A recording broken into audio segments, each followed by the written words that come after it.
사랑하는 여러분, 오늘 이 자리에 함께 해주셔서 진심으로 감사합니다.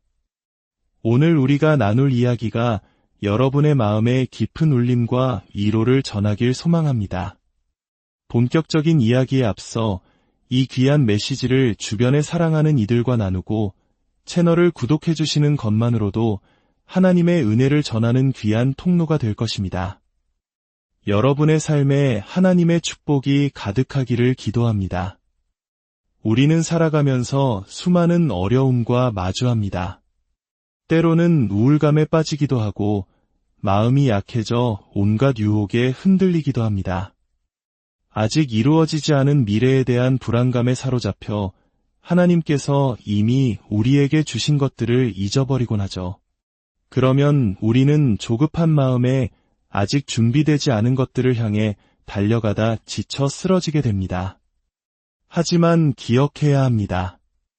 우리를 도우시는 예수 그리스도는 어제도, 오늘도, 그리고 영원히 동일하신 분이라는 사실을 말입니다. 그렇기에 우리는 어제의 은혜를 붙잡되 과거에 갇혀서는 안 됩니다. 과거에 하나님께서 행하신 놀라운 일들을 기억하며 오늘 그분이 하실 일을 신뢰해야 합니다. 비록 그 끝이 어디일지 예측할 수 없을지라도 우리는 그분의 인도하심을 따라 담대히 나아가야 합니다. 사실 오늘 저는 조금은 개인적인 마음으로 이 자리에 섰습니다. 며칠 전 제 큰아들을 대학에 데려다주고 왔습니다. 이제는 다 컸다고 생각했는데 막상 텅 빈 아들의 방을 보니 마음 한구석이 뻥 뚫린 것 같더군요. 이제 누구랑 신나게 록 음악을 들으며 운동을 하나 하는 생각에 울컥하기도 했습니다. 제겐 아들이자 가장 좋은 친구였으니까요. 자식을 떠나보낸 부모들의 이야기를 들어보면 다들 너무나 덤덤하게 말합니다.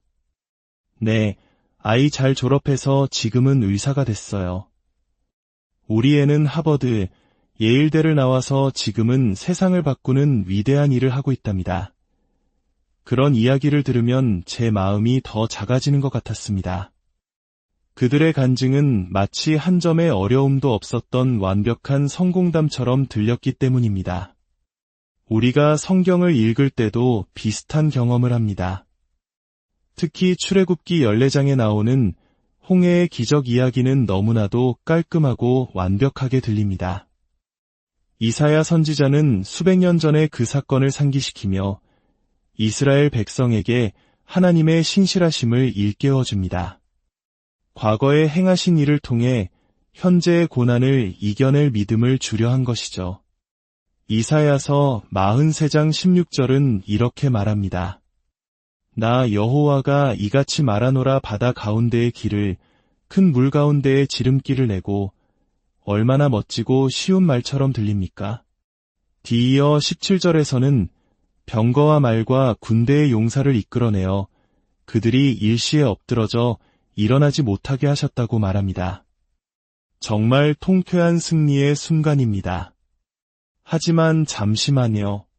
이 구절을 조금 더 깊이 들여다봅시다. 만약 그 자리에 있었던 모세에게 직접 물어본다면 어땠을까요? 모세는 아마 이렇게 말했을 겁니다. 여러분, 하나님께서 바다 한가운데 길을 내셨다는 말에 환호하고 있군요.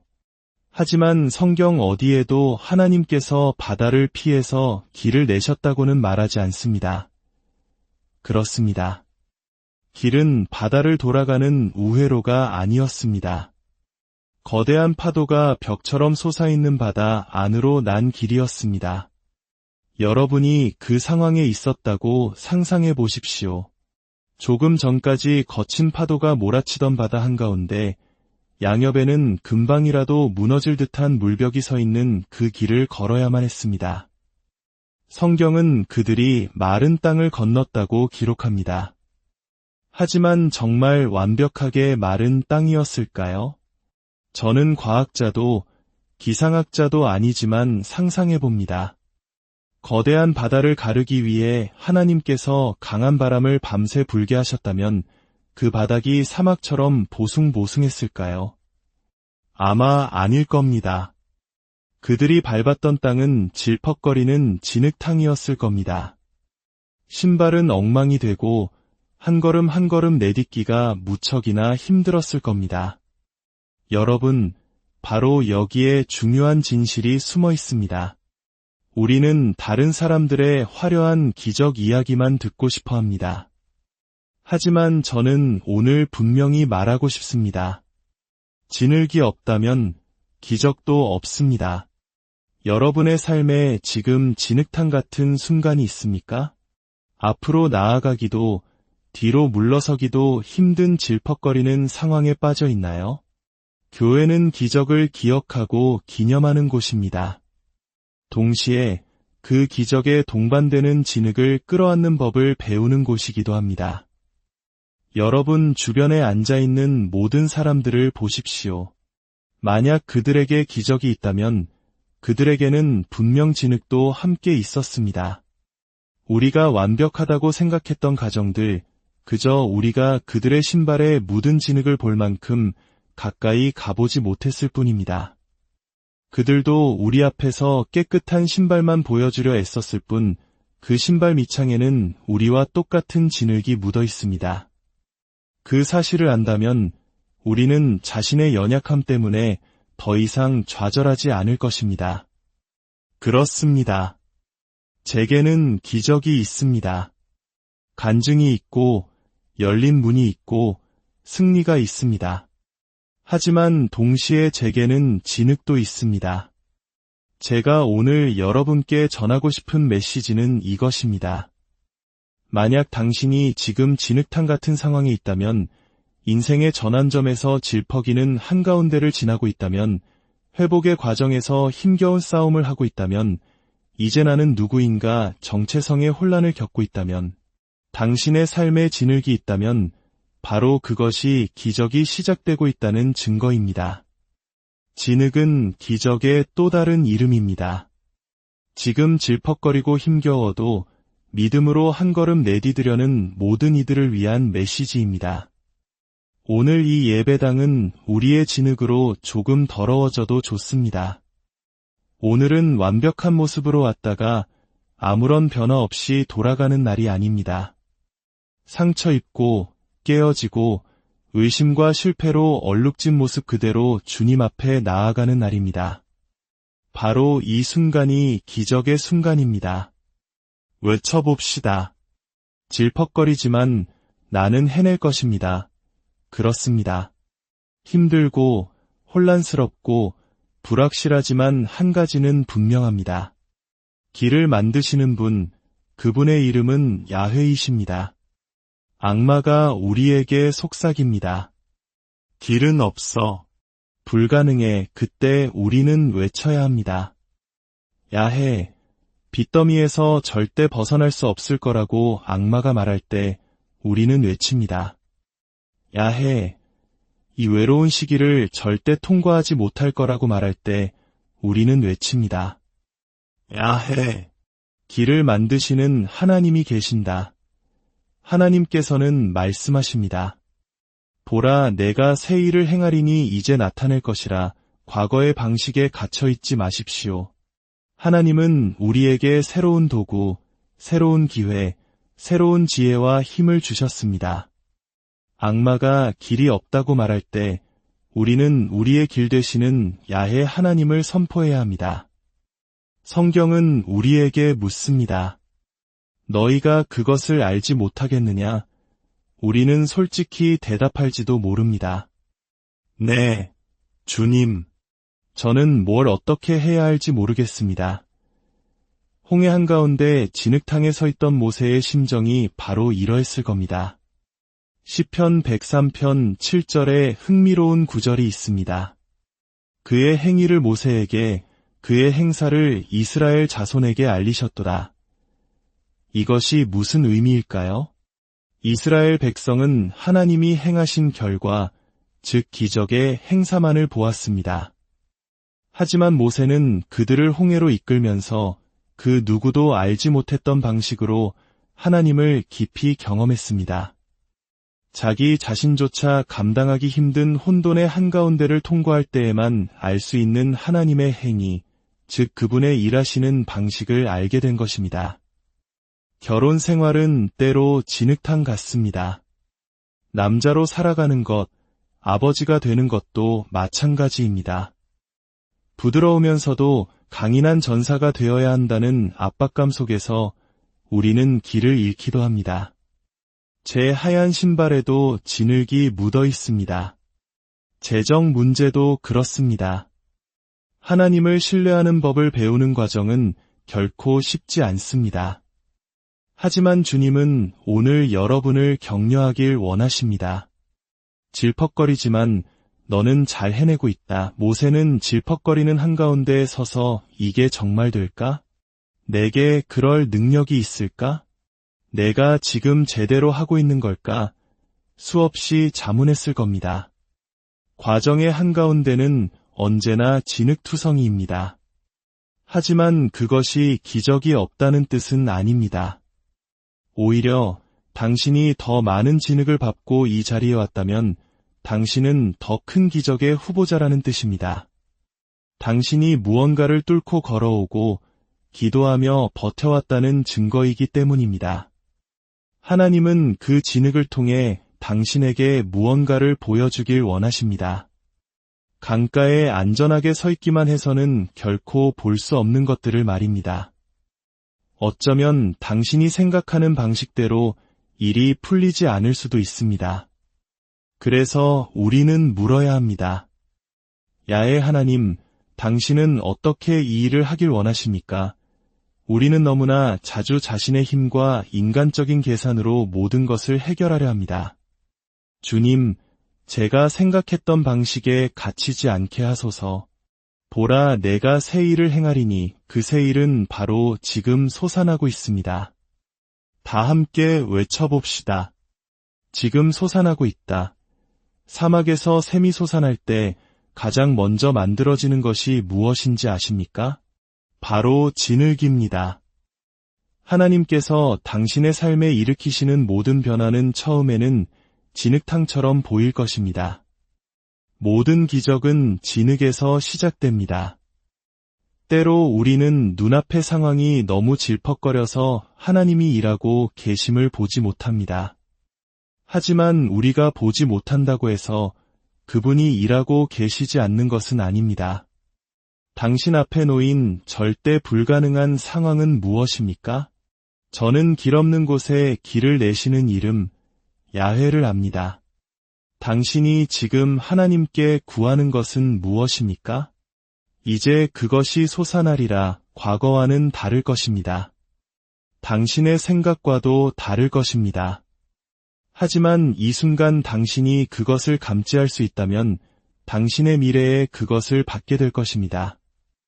우울감과 낙심, 유혹과 싸우기 위해 하나님이 주실 수 있는 가장 위대한 기술은 바로 이것입니다. 이미 주신 은혜에 감사하며 아직 오지 않은 것을 기대하는 것. 아직 오지 않은 것에만 매달려 이미 받은 것을 잊으면 우리는 지쳐 쓰러집니다. 하지만 하나님께서 이미 당신을 선택하시고 당신의 이름을 부르시고 성령으로 인치시고 자녀로 삼으셨다는 사실을 기억한다면 우리는 이미 받은 은혜 위에 굳건히 설 수 있습니다. 과거에 저는 심리 상담을 받으며 아직이라는 단어의 힘을 배웠습니다. 제가 도저히 해결책을 못 찾겠어요 라고 말하면 상담사는 늘 아직이요 라고 덧붙였습니다. 처음에는 그 말이 무척 거슬렸습니다. 하지만 아직이라는 말을 들을 때마다 하나님께서 제 삶에 이미 행하신 수많은 일들이 떠올랐습니다. 저의 이미가 저의 아직을 위한 버팀목이 되어 주었습니다. 예수님께서 부활하신 후 제자들을 찾아오신 장면을 기억하십니까? 밤새도록 고기를 한 마리도 잡지 못한 제자들에게 예수님께서 물으십니다. 얘들아, 고기가 있느냐? 물고기를 창조하신 분이 그들이 고기를 잡았는지 몰랐을까요? 당연히 알고 계셨습니다. 그물을 배 오른편에 던지라 그리하면 잡으리라. 예수님은 물고기가 어디에 있는지도 이미 알고 계셨습니다. 그들이 있던 곳은 해안에서 불과 백야드, 약 90m 정도 떨어진 곳이었습니다. 베드로가 탔던 배의 폭이 얼마나 될까요? 커봐야 8피트, 약 5m 정도였을 겁니다. 생각해 보십시오. 굶주림과 풍요의 차이가 고작 배의 왼편과 오른편, 단 5m의 차이였습니다. 그들은 포기하고 90m를 노저어 해안으로 돌아가려던 참이었습니다. 하지만 포기하는 데는 90m의 수고가 필요했지만 기적을 만나는 데는 단 5m의 이동이면 충분했습니다. 여러분, 여러분의 기적은 생각보다 멀리 있지 않습니다. 당신은 새로운 날로부터, 회복으로부터, 자유로부터 단 5m 거리에 있을지 모릅니다. 단 5m 앞에서 당신의 수확을 놓쳐버린다면 얼마나 안타까운 일이겠습니까? 악마는 우리가 포기하고 배를 해안에 대기를 바랍니다. 우리가 기적으로부터 얼마나 가까이 있는지 알기 때문입니다. 때로는 작은 변화가 엄청난 차이를 만듭니다. 오늘 작은 믿음의 발걸음을 옮겨보십시오. 당신은 당신이 생각하는 것만큼 멀리 있지 않습니다. 이제 탕자의 비유를 떠올려 봅시다. 아버지를 떠나 먼 나라로 갔던 아들은 모든 것을 잃고 비참한 신세가 되었습니다. 그는 돼지가 먹는 음식으로 배를 채우려 할 만큼 절망적이었습니다.